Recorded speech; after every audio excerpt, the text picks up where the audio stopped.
गणपतीची मूळ संकल्पना विघ्नहर्ता म्हणून तर आपण ओळखतोच, पण आपल्या स्रोतांमध्ये याबद्दल अजून काही विशेष माहिती दिलीये का? हो आहे ना. गणपतीला विघ्नहर्ता म्हणजे संकट किंवा अडथळे दूर करणारा देव मानतात हे तर आपल्याला माहिती आहे.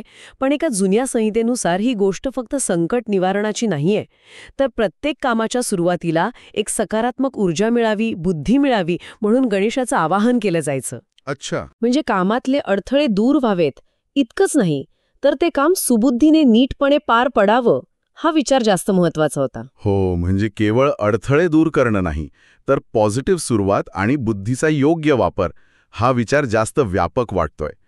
पण हे झालं असं वैयक्तिक किंवा कौटुंबिक पातळीवरचं झालं. हा उत्सव सार्वत्रिक कधी आणि कसा झाला? आपण नेहमी लोकमान्य टिळकांचा उल्लेख ऐकतो, पण त्यामागे नेमकी काय प्रक्रिया होती? बरोबर.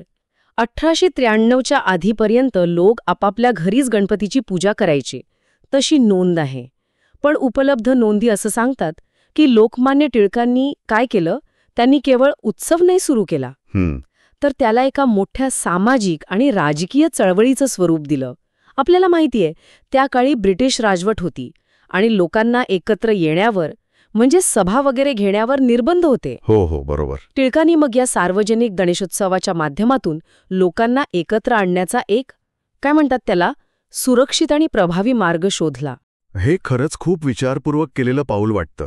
पण याला लोकांचा प्रतिसाद कसा मिळाला असेल? म्हणजे एकदम धार्मिक उत्सवाला असं सामाजिक रूप देणं, लोकांना ते लगेच पटलं असेल का? काही उल्लेख आहे आपल्या स्रोतांमध्ये? सुरुवातीला थोडं संमिश्र प्रतिक्रिया होत्या असं दिसतं. ओके. काही जुन्या पत्रांमधनं काहींना वाटलं की अरे, हे धर्मात राजकारण आणल्यासारखं होतंय. अच्छा. पण टिळकांचा उद्देश अगदी स्पष्ट होता. स्वराज्यासाठी जनजागृती करायची आणि लोकांमध्ये एकी वाढवायची.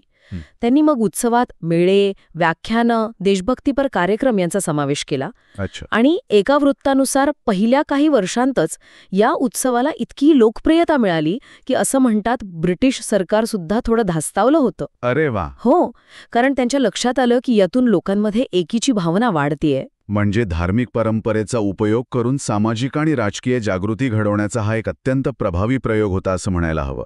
फक्त एकत्र येणं नाही, तर एका कॉमन ध्येयासाठी एकत्र येणं हे जास्त महत्वाचं होतं. अगदी तसंच. हा उत्सव म्हणजे फक्त पूजा अर्चा किंवा कर्मकांड नव्हतं. ते कला, साहित्य, विचारमंथन आणि संघटन या सगळ्यासाठी एक व्यासपीठ बनलं होतं. अनेक तरुण कार्यकर्ते याच माध्यमातून स्वातंत्र्य चळवळीकडे ओढले गेले होते, अशी पण नोंद आहे. म्हणजे बघा ना, एका बाजूला श्रद्धा आणि भक्ती होतीच, बरोबर, तर दुसऱ्या बाजूला सामाजिक आणि राजकीय चेतना पण जागृत होत होती. दोन्ही गोष्टींची काय मस्त गुंफण झाली होती. ही गुंफण खरंच खूप अनोखी आहे. म्हणजे गणपती बसवणं हे एकाच वेळी अत्यंत वैयक्तिक श्रद्धेचा भाग आहे, अगदी, आणि त्याच वेळी एका मोठ्या सामाजिक इतिहासाचा साक्षीदार सुद्धा आहे. बरोबर. त्यामुळे आजही जेव्हा गणपती घरी आणला जातो, तेव्हा कळत नकळतपणे आपण त्या श्रद्धेसोबत त्या ऐतिहासिक वारशाचाही एक भाग बनतो. ही केवळ एक पूजा राहत नाही मग, तर ती अनेक पिढ्यांपासून चालत आलेली परंपरा आणि त्यामागच्या सामाजिक उर्मीचं प्रतीक ठरते.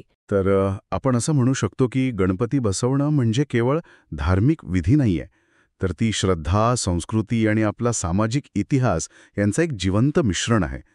यातून केवळ भक्तीच नाही, तर समाजाला एकत्र येण्याची आणि विचार करण्याची प्रेरणा मिळाली. अगदी. आणि जाता जाता एक विचार नक्कीच करायला हवा असं मला वाटतं. लोकमान्य टिळकांनी ज्या सामाजिक ऐक्यासाठी आणि जागृतीसाठी हा उत्सव सुरू केला होता, त्याचं ते मूळ उद्दिष्ट आजच्या काळात किती जपलं गेलंय. आज उत्सव खूप मोठ्या प्रमाणावर साजरा होतो, यात शंका नाही. पण त्यामागची जी एका ध्येयासाठी एकत्र येण्याची भावना होती, ती आज किती प्रभावी आहे यावर विचार करणं खरंच रंजक ठरेल.